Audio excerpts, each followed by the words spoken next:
Good morning, students. Today we will discuss our next topic, that is pressure exerted by a gas.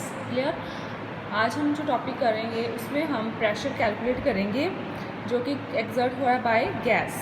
कि कोई भी आपके पास gas है, वो जिस कंटेनर में है, जिस वेसल में है, उसमें वो कितना प्रेशर एक्सर्ट करती है। क्लियर? अब यहाँ पे देखो हमने क्या किया है, हमने एक सिस्टम ले लिए, कोऑर्डिनेट्स ले लिए, that is x y z. Clear? तो यहाँ पे हमने एक क्यूबिकल बॉक्स बना लिया। ये जो है ना A B C D E F G, clear? तो ये वाला जो है हमारे पास एक क्यूबिकल बॉक्स कंटेनर लगा लो, ठीक है, जिसमें गैस फिल की हुई है। क्लियर? उसके बाद फॉर सिंप्लीफिकेशन हमने यहाँ पे एक स्मॉल एरिया लेकर चले, ठीक है, जिसकी डायमेंशंस क्या है हमारे पास, स्मॉल एक सिलेंड्रिकल एरिया लेकर चले क्यूब के अंदर। तो क्योंकि ऐसा होता है ना कि हम थोड़े से निकाल कर पूरे का हम फाइंड आउट कर लेंगे, ठीक है। जब इस छोटे से पार्ट का हम निकाल के हम क्या करेंगे, उसके बाद पूरे का कैलकुलेट कर लेंगे। तो यहाँ पे हमने स्मॉल एरिया ले लिया, जो ये वाला फेस पर लिया हुआ है ए बी जी एफ, जो ये वाला क्यूबिकल फेस है, उस पर हमने एरिया ले लिया, इसका small area, that is a. Clear? उसके बाद जो भी अंदर गैस मॉलिक्यूल्स है, क्लियर, उसमें से मान लो हमारे पास क्या है, n number of gas molecules हैं, क्लियर, पर यूनिट वॉल्यूम। तो उसमें से हमने मान लिया कि स्मॉल कोई भी पार्टिकल लेकर चले, हमें एक स्मॉल मॉलिक्यूल लेकर चले जिसकी वेलोसिटी क्या है, वी। जो वी वेलोसिटी है किसी भी डायरेक्शन में हो सकती है। क्लियर? एक्स के अलॉन्ग वी एक्स ले लिया, वाई के अलॉन्ग वी वाई ले लिया, और जेड के अलॉन्ग वी जेड ले लिया हमने, ठीक है। तो ये हमारे पास कंपोनेंट्स ले लिए एक्स के अलॉन्ग, वाई के अलॉन्ग और जेड के अलॉन्ग, किसके वेलोसिटी के। क्लियर? क्योंकि जो मॉलिक्यूल गैस मॉलिक्यूल्स है, ऑलरेडी हम पढ़ चुके हैं कि ये सभी डायरेक्शन में रैंडम मोशन में होता है। क्लियर? इसलिए सभी डायरेक्शन में इसकी हमने वेलोसिटीज ले ली, क्योंकि किसी भी डायरेक्शन में जा सकता है, ये रैंडमली मूव कर रहा है in the closed vessel, this cubical vessel. Clear? इस क्यूबिकल वेसल में वो क्या कर रहा है, रैंडमली मूव कर रहा है, ठीक है। उसके बाद हमने क्या किया, ये लेंथ, जो इसकी लेंथ है, ये वाली, ये स्मॉल देख रहे हो ना, स्मॉल एरिया आप देख रहे हो ना, इसकी जो ये लेंथ है वो कैसे कैलकुलेट कर ली हमने, बाय कैलकुलेशन। अब सिंपल कैलकुलेशन देखो कैसे की है। आपके पास कोई भी वेलोसिटी है वो किसके इक्वल होती है, डिस्टेंस अपॉन टाइम के। क्लियर? यहाँ पे जो वेलोसिटी है, ये वाली जो है, ये लेंथ किसके अलॉन्ग है, एक्सेस के अलॉन्ग है। तो यहाँ पे जो वेलोसिटी होगी वो भी क्या होगी, एक्स होगी आपके पास। तो हमने ले लिया वी एक्स, तो इसकी डिस्टेंस या फिर लेंथ ले सकते हो आप, ठीक है। डिस्टेंस लेंथ सेम ही चीज़ होती है ना, हम ऑलरेडी काइनेमैटिक्स में कर चुके हैं। और time, that is del t, small change in time, clear, del t. तो यहाँ से आपके पास लेंथ कितनी आ जाएगी, वी एक्स डी टी। तो ये वाली लेंथ कितनी आ गई स्मॉल कंटेनर की, v x d t. Clear? Length निकाल ली हमने। उसके बाद नेक्स्ट देखो, एन क्या है आपके पास, small n, number of gas molecules per unit volume, ठीक है। उसके बाद m, small m, mass of each molecule, v the velocity of any gas molecule at any instant, किसी भी टाइम पर उसकी वेलोसिटी वी। उसके बाद हमने क्या किया, टोटल मैग्नीट्यूड निकाल लिया वेलोसिटी का, किसके इक्वल आ गया, उसके कंपोनेंट का स्क्वायर, ठीक है, वी एक्स के along square plus v y के लॉन्ग का स्क्वायर प्लस वी जेड के लॉन्ग का स्क्वायर, ठीक है। तो टोटल वेलोसिटी आ गई हमारे पास, क्योंकि हमने तीनों कंपोनेंट्स निकाले थे ऑलरेडी। हमने हम ये भी आपको पता होगा कि अगर हमारे पास एक्स के लॉन्ग, वाई के लॉन्ग और जेड के लॉन्ग हमारे पास कोई भी वेक्टर क्वांटिटी है, तो उसके हमारे पास सीधा हम उसकी मैग्नीट्यूड निकाल सकते हैं, ठीक है, उसका स्क्वायर एंड एडिंग करके उसको। उसके बाद नेक्स्ट क्या है, कोई भी आपका जो मॉलिक्यूलर है, ठीक है, मूव कर रहा है with momentum m v x, किसके लॉन्ग, एक्स एक्सिस के लॉन्ग। जब हम मोमेंटम का एक्सप्रेशन करते हैं तो मोमेंटम का एक्सप्रेशन क्या होता है आपके पास, एम वी, ठीक है। अब जो पार्टिकल है वो एक्स के लॉन्ग मूव कर रहा है, मास एम है, तो वेलोसिटी यहाँ पर कौन सी लेंगे हम, वी एक्स लेंगे, क्योंकि एक्स के लॉन्ग मूव कर रहा है तो वी एक्स ले लेंगे हम यहाँ पे। उसके बाद क्या है, एक्स के लॉन्ग मूव किया और स्ट्राइक किया face A B G F, इस फेस को वो स्ट्राइक किया, ठीक है। क्योंकि जो इलास्टिक ऑलरेडी हम पढ़ चुके हैं, जो गैस है वो आपका जो कोलिजन होता है वो कौन सा होता है, इलास्टिक कोलिजन होता है, परफेक्टली इलास्टिक में क्या होता है कि उसकी जो वेलोसिटी है वो सेम रहती है, जिस वेलोसिटी के साथ वो इस बॉल के साथ स्ट्राइक किया था, उसी के साथ वो इसको स्ट्राइक करने के बाद बाउंस बैक हो जाएगा, रीबाउंड हो जाएगा, वापस उसी डायरेक्शन में चला जाएगा, ठीक है। जब वो हमारे पास वेलोसिटी के साथ स्ट्राइक करेगा उस बॉल को, उसके बाद रीबाउंड बैक हो जाएगा with the same speed v x, ठीक है। तो उसका मोमेंटम कितना हो जाएगा माइनस mvx, ठीक है। क्या किया, इस डायरेक्शन में हमने पॉजिटिव मोमेंटम आ गया हमारे पास mvx। जब वो इस बॉल के साथ स्ट्राइक करने के बाद वापस चला जाएगा, रीबाउंड हो जाएगा, तो उसका जो डायरेक्शन हो जाएगा वो नेगेटिव हो जाएगी, क्योंकि इधर हम पॉजिटिव ले रहे हैं, इधर नेगेटिव आ जाएगी, तो वेलोसिटी आपकी नेगेटिव आ जाएगी। तो मोमेंटम कितना आ जाएगा आपके पास माइनस mvx, क्योंकि दोनों की डायरेक्शन ऑपोजिट होगी ना। हमने वेक्टर्स में भी किया था कि अगर एक की डायरेक्शन इस तरफ है, एक की इस तरफ है, तो आपस में जो दोनों वेक्टर्स है, एक का पॉजिटिव ले लेते हैं, दूसरी की डायरेक्शन हम क्या लेंगे, नेगेटिव ले लेंगे। वही हमने यहाँ पे मोमेंटम में किया है, ठीक है। अगर वो इस तरफ जा रहा है तो उसका मोमेंटम कितना हो गया mvx, और स्ट्राइक करने के बाद बाउंस बैक हो गया तो उसका मोमेंटम हो गया माइनस mvx, ठीक है। तो उसके बाद change in momentum along x axis, final momentum minus initial momentum. Final कितना था आपका, मतलब रीबाउंड होने के बाद माइनस mvx, और पहले कितना था जब वो उसके साथ स्ट्राइक किया था mvx। तो टोटल कितना हो गया आपके पास px माइनस 2mvx, ठीक है, क्योंकि दोनों ऐड हो जाएंगे और नेगेटिव साइन आ जाएगा, आपके पास आ जाएगा माइनस 2mvx, ठीक है। उसके बाद क्या है आपके पास, the number of molecules hitting the area a. अब हमने क्या निकालने हैं, नंबर ऑफ मॉलिक्यूल्स निकालने हैं जो कि इस गिवन एरिया को हिट कर रहे हैं with at time dt in time delta t along positive x axis. अब देखो जो हम अभी जो एक्सप्रेशन कर रहे हैं फिलहाल एक्स एक्सिस के लिए कर रहे हैं, ठीक है।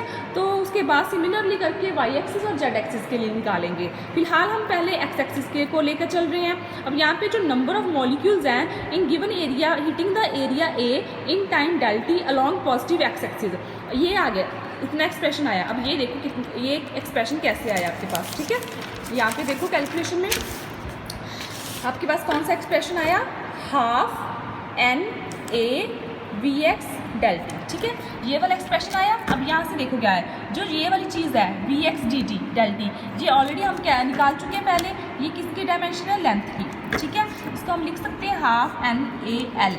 अब देखो एरिया इंटू लेंथ क्या होता है, वॉल्यूम, ठीक है। एरिया इंटू लेंथ क्या होता है आपके पास, वॉल्यूम होता है, ठीक है। अब जो भी नंबर ऑफ मॉलिक्यूल्स हम निकाल रहे हैं, जो हिट कर रहे हैं, किसको हिट कर रहे हैं, एरिया ए को, तो वो कितने हो गए, मान लो n नंबर ऑफ मॉलिक्यूल्स है हमारे पास, n नंबर ऑफ मॉलिक्यूल्स ये पहले लेकर चले हैं हम, ठीक है। और ए वॉल्यूम कितना हो गया, v, जो यहाँ से निकाला है हमने v, इस एक्सप्रेशन के बाद इस एक्सप्रेशन से निकाला है v, ठीक है। तो अब हाफ क्यों लिया यहाँ पे हमने, ठीक है, n मॉलिक्यूल्स है, v को हिट कर रहे हैं, v वॉल्यूम के अंदर है इतने मॉलिक्यूल्स, ठीक है। हाफ क्यों, क्योंकि हमारे पास कुछ तो स्ट्राइक कर रहे हैं इधर, कुछ बाउंस बैक भी हो रहे हैं हमारे पास, तो इसलिए हमने मान लिया कि हाफ जो है वो इसको स्ट्राइक कर रहे हैं इस तरफ, ठीक है। तो आपके पास जो नंबर ऑफ मॉलिक्यूल्स हैं हिट कर रहे हैं गिवन एरिया को, वो कितने हो जाएंगे, half n A v x del t, ठीक है। उसके बाद total change in momentum in time del t along x axis, total change in momentum कितने नंबर ऑफ मॉलिक्यूल्स हिट कर रहे हैं, इतने हैं, इनटू टोटल मोमेंटम उसका, तो चेंज इन मोमेंटम आ गया आपके पास। तो हाफ से ये 2 से 2 कैंसिल हो गया, कुछ नहीं किया, यहाँ से हमने उठा लिए नंबर ऑफ मॉलिक्यूल्स जो हिट कर रहे हैं गिवन एरिया ए को, उसके बाद मल्टीप्लाई कर दिया उसको मोमेंटम के साथ, क्योंकि हमने change in moment total change in momentum निकालना है उसका टाइम डेल टी में, ठीक है। तो हाफ से हाफ कैंसिल, तो आपके पास minus as it is, m यहाँ से ले लिया, एन ये हो गया आपके पास, ए हो गया, एक वी एक्स यहाँ पे है, एक वी एक्स यहाँ पे है, तो वी एक्स का स्क्वायर हो गया और डेल टी हो गया आपके पास, ठीक है। तो ये क्या आ गया आपके पास, total change in momentum in time del t along x axis, ठीक है। उसके बाद देखो क्या है, सिंपल कुछ नहीं है, उसके बाद सिंपल कैलकुलेशन है आपके पास, ठीक है।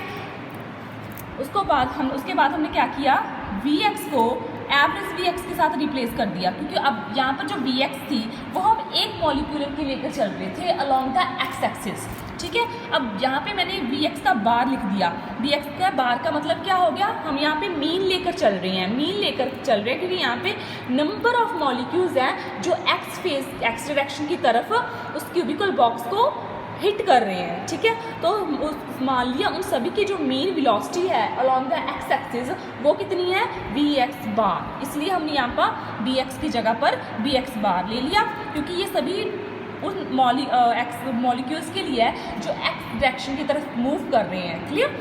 तो उसके बाद हमने क्या ले लिया, फोर्स निकाल ली, force is equals to del p x upon del t, ठीक है। ऑलरेडी की एक्सप्रेशन हम पहले कर चुके हैं, जो प्रेशर जो मोमेंटम और जो फोर्स के बीच में रिलेशन होता है, that is force is equals to, अब यहाँ पे एक्स एक्सिस के अलॉन्ग ले रहे हैं, so f x is equals to del p x change in momentum in given time del t. तो यहाँ पर पी एक्स की वैल्यू फिल कर दी हमने, यहाँ से डी एल कैंसिल हो गया, तो आपके पास फोर्स कितनी आ गई, ये वाली आपके पास फोर्स आ गई। ठीक है, ये तो सिंपल कैलकुलेशन है और कुछ नहीं है आपके पास। क्लियर?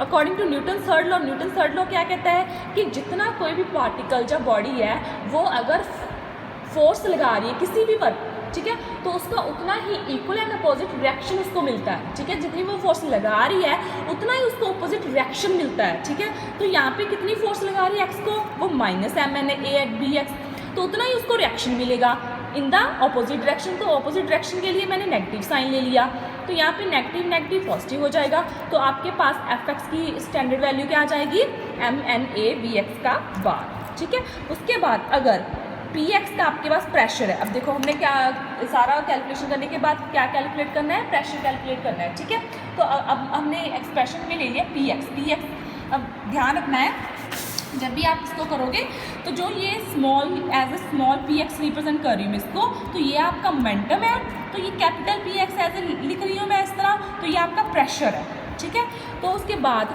हमने प्रेशर और फोर्स का रिलेशन लिख लिया। फोर्स किसकी इक्वल होती है आपके पास, फोर्स आपको पता है प्रेशर इनटू एरिया, तो यहाँ से प्रेशर निकाल लिया, pressure is equals to force upon area. तो यहाँ पे फोर्स की वैल्यू लिखी ली हमने m n A b x upon area, तो यहाँ से ए कैंसिल, तो आपके पास प्रेशर कितना आ गया in simple way this one. ठीक है, उसके बाद सिमिलरली करके हमने वाई के अलॉन्ग लिख लिया, सिमिलरली की पी जेड, फर्क कितना आएगा, अब मास भी उतना ही रहेगा, नंबर ऑफ मॉलिक्यूल्स भी उतने रहेंगे, बस फर्क किसमें आएगा, यहाँ पे हम एक्स के अलॉन्ग वी एक्स बार है, यहाँ पे वी वाई स्क्वायर बार आ जाएगा, यहाँ पे वी जेड स्क्वायर बार आ जाएगा, कि एक्स के अलॉन्ग इतनी वेलोसिटी है, वाई के अलॉन्ग उनकी मीन वेलोसिटी इतनी है, और जेड के अलॉन्ग इसकी मीन वेलोसिटी इतनी है। ठीक है, उसके बाद अब p x is equals to p y is equals to p z हमने सेम हो गया। ऑब्वियस है प्रेशर का रूल होता है कि वो अगर सेम हाइट पर है तो सभी डायरेक्शन में इसका जो प्रेशर है वो सेम लगेगा, तो पी एक्स के long pressure is equals to p y के long is equals to p z is equals to, उसको हमने मान लिया पी एस का। ठीक है, तो अब इसको हम ऐसे लिख सकते हैं, क्योंकि हमने ये देखो कैसे एक्सप्रेशन लिखा है, ये वाला जहाँ पर कैलकुलेशन करके दिखा देती है आपको। यहाँ पे देखो अगर p is equals to 1/3 p x plus p y plus p z ऐसे लिखा मैंने। अब हमने इसमें क्या लिखा था कि पी एक्स को भी हम पी लिख सकते हैं, पी वाई को भी पी और पी जेड को भी पी लिख सकते हैं। ठीक है, अगर मैं ये वाला यहाँ पे फिल कर दूँ पी इज इक्वल्स टू 1/3, यहाँ पे भी पी, तो ये टोटल पी कितना बन जाएगा आपके पास, 3p बन जाएगा। ठीक है, तो 3 से 3 कैंसिल हो जाएगा, सॉरी। ठीक है, तो यहाँ से क्या हो जाएगा आपके पास 3 से 3 कैंसिल आ गया, p is equals to p के इक्वल आ गया, तो इट मीन्स हम इसको ऐसे लिख सकते हैं एक्सप्रेशन को, p is equals to 1/3 p x plus p y plus p z, तो वही मैंने यहाँ पे लिखा है। ठीक है, p is equals to 1/3 p x p y p z, तो यहाँ पे पी एक्स की वैल्यू फिल कर दी, पी वाई की वैल्यू फिल कर दी, पी जेड की वैल्यू फिल कर दी, एम एन यहाँ से कॉमन आ गया, अंदर क्या बचा आपके पास v x square plus v y square plus v z square, ये किसकी वैल्यू है, ये स्टार्टिंग में लिखी थी वी की वैल्यू है हमारे पास स्टैंडर्ड। ठीक है, तो ये इसकी वैल्यू है v square is equal to v x square plus v y square v z square, तो यहाँ पे बार है तो हमने बार लिख दिया वी का स्क्वायर, तो ये आ गया आपका एक expression for the pressure exerted by the gas. ठीक है, उसके बाद अब देखो ये सिंपल है, कुछ भी नहीं है, ये इसके बाद हमने अलग अलग एक्सप्रेशन निकाले हैं किसके लिए, प्रेशर के लिए। ठीक है, ये एक बार ओवरव्यू कर देती हूँ मैं इस वीडियो का आपको। ठीक है, तो ये आपको आप खुद करके कैलकुलेट करके देखना, अगर इसमें इन किसी भी एक्सप्रेशन में आपको कोई भी डाउट हो तो आप मुझसे पूछ लेना। ठीक है, ये सिंपल है, इसके एक एक्सप्रेशन मैंने आपको प्रेशर का निकाल के देख लिया, उसके बाद सिंपल है कि ये जो एक्सप्रेशन है वो डेंसिटी की फॉर्म में निकाल लिया, ये वाला एक्सप्रेशन काइनेटिक एनर्जी की फॉर्म में निकाल लिया, और ये वाला number of molecule kinetic energy की फॉर्म में निकाल लिया, ये फिर से डेंसिटी की फॉर्म में निकाल लिया। हमने सिंपल अलग अलग एक्सप्रेशन निकाले हैं, कुछ नहीं किया इसमें। ठीक है, तो ये आप कैलकुलेट करके देख लेना एक बार, बिल्कुल ईजी है। एक बार मैं फिर भी इस वीडियो को ओवरव्यू कर देती हूँ। ठीक है, ये just different form of pressure है, डिफरेंट फॉर्म्स में, कि अगर आपको कोई भी टर्म दी हुई है तो आप प्रेशर कैसे निकालना है जो गैस एक्सर्ट कर रही है। ठीक है, इन गिवन कंटेनर। ठीक है, एक बार मैं फिर से पूरे जो ये हमारा टॉपिक है इसका ओवरव्यू दिखा देती हूँ आपको, सिंपल। ठीक है, अगर कोई भी डाउट हो तो पूछ लेना आप। ठीक है, सिंपल है ये वाला। Okay, thank you.